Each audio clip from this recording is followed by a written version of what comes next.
Assalamualaikum warahmatullahi wabarakatuh. Ketemu lagi dengan Pak Pram. Hari ini kita akan membahas mata kuliah agroekologi sawah, agroekologi sawah di tatap muka yang ketujuh ya.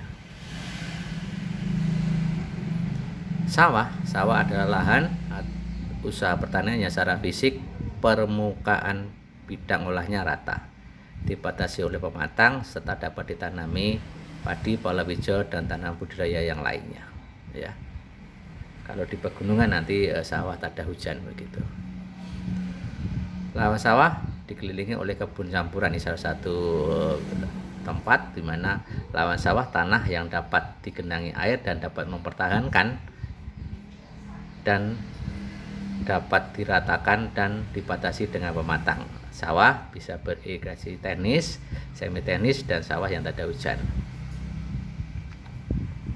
Ini salah satu Journal of Soil Water Conservation Juli sampai Agustus 2006 ya, bagaimana pengelolaan sumber daya air pengaruhnya terhadap pendapatan dan juga terkait dengan pengelolaan air irigasi.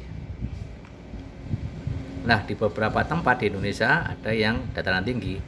Lahan sawah di dataran tinggi itu bisa dibuat dengan cara teras bangku ya, atau teras sharing gitu.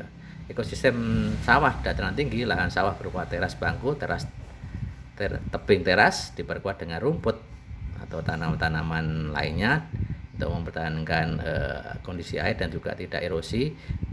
Dan sekelilingnya ditanami agroforestry atau tanaman hutan rakyat gitu, dengan campuran aneka tanaman tahunan dan juga semusim. Biasanya di tempat-tempat tinggi ya, di Tawangmangu dengan Koyoso, Dieng gitu kan, di Cempoko dan lainnya itu harus memakai pola teras bangku ya. Nah, ini bagaimana sih sosial sistem di dalam ekosistem ya, bagaimana sih terjadi pengelolaan tanah, pengelolaan air, mesin, penanaman secara monokultur dan juga irigasi, obat-obatan dan lainnya. Nah, ini juga bagaimana interaksi energi, material dan informasinya terhadap co-adaptation-nya kayak apa. Ini untuk pengkayaan kita ya. Nah, ini juga bagaimana modern social system strong, harus ada kekuatan untuk beradaptasi di ekosistem ya. Kalau pengen maju ya harusnya strong ya. Jadi poor berarti ada kemiskinan, co-adaptation atau kemiskinan atau yang ya terkait dengan ketidakmampuan begitu terhadap penyesuaian modern agroekosistem dan juga tarifnya terhadap natural ekosistem itu harus saling bersinergi. Sejarah budaya pertanian ya, kita lihat pertanian padi sawah, kalau Inggrisnya paddy gitu kan, atau paddy field atau penghasil padi. Pertama ditemukan di Tiongkok, di Yangtze ya. Budidaya pada lahan kering dikenal manusia dahulu dengan budaya sawah begitu.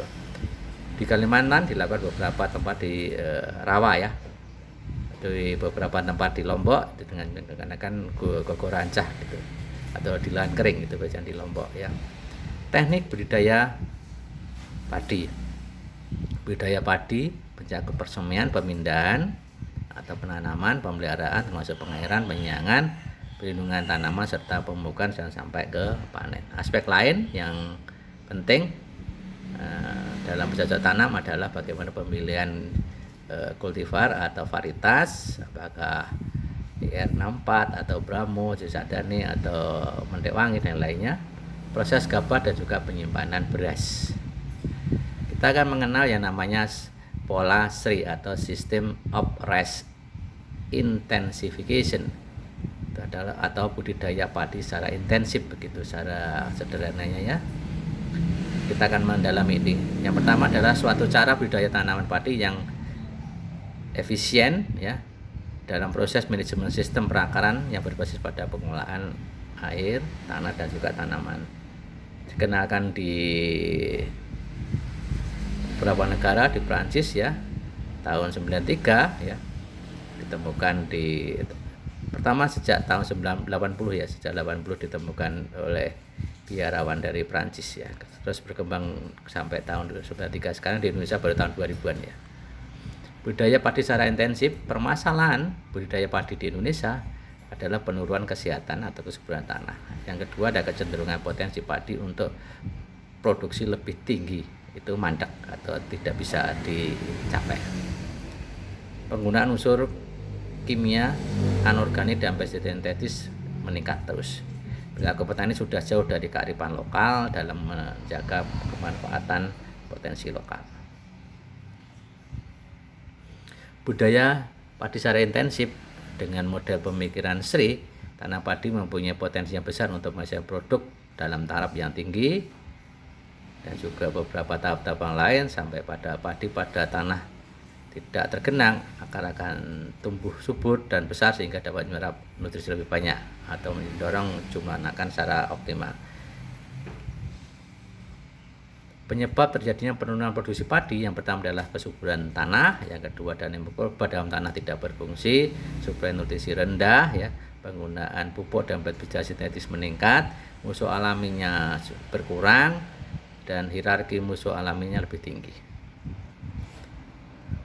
Cara pandang kurang arif dalam budaya pertanian khususnya tanah padi adalah orang beranggapan di sawah hanya ada tanaman dan hama, pestisida yang berkuasa untuk memusnahkan hama yang menjadi kebal, terjadinya peledakan hama, penyebaran lingkungan, sampai pada terjadi gangguan terhadap kesehatan manusia.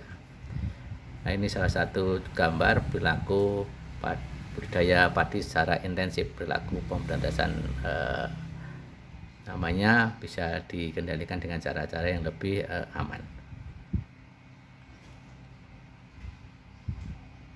Budidaya tanaman padi secara metode Sri di Indonesia pada tahun 1999 pertama dilakukan oleh Pak Alik Sutaryah.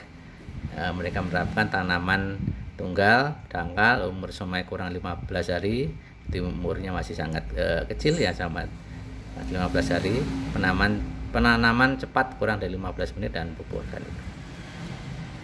Ini beberapa cara-cara bagaimana metode Sri, tanamannya hemat air, hemat biaya, hemat waktu, dan hasilnya bisa mencapai 7-14 ton per hektar gabah kering panen. Pengaruh penggenangan air terhadap pertumbuhan padi tentunya adalah merangsang pertumbuhan memanjang tanaman, menghambat pertumbuhan anakan atau tunas, penggenangan yang terlalu dalam atau terlalu tinggi dapat merubah sifat-sifat kimia tanah sawah. Karena kandungan O-nya sedikit, kandungan CO2-nya tinggi, terjadi akumulasi H2S. Tanaman menjadi kerdil. Prinsip Sri adalah pengolahan tanah dan pemupukan kompos organik, benih bermutu ditanam pada musim tanaman muda, 15 hari sudah bisa ditanam, benih ditanam tunggal 1, jarak tanaman lebar, pemupukan tidak menggunakan pupuk sintetis, berarti pakai pupuk organik, PHT tidak memakai obat-obatan kimia. Nah, ini bagaimana cara uji benih bermutu dengan hutan garam, ini cara-caranya, siapkan ember, aduk dan lainnya, masukkan benih, dan ini adalah cara-caranya ya. Nah, cara-caranya. Persemaiannya dengan medianya adalah tanah dan kompos bandingan 1:1, dicampur, kemudian tabur benih dan dalam papan, tutup dengan seramik dan kompos. Semainya sudah kelihatan. Nah, itu sekedar bagaimana kita bisa memahami metode Sri ya, tentang agroekologi sawah. Artinya untuk kemanfaatan lahan itu sangat penting sekali dan hasilnya lebih besar karena bisa menghasilkan gabah kedepannya 7-14 ton per hektar. Terima kasih, semoga yang sedikit ini bermanfaat. Assalamualaikum warahmatullahi wabarakatuh.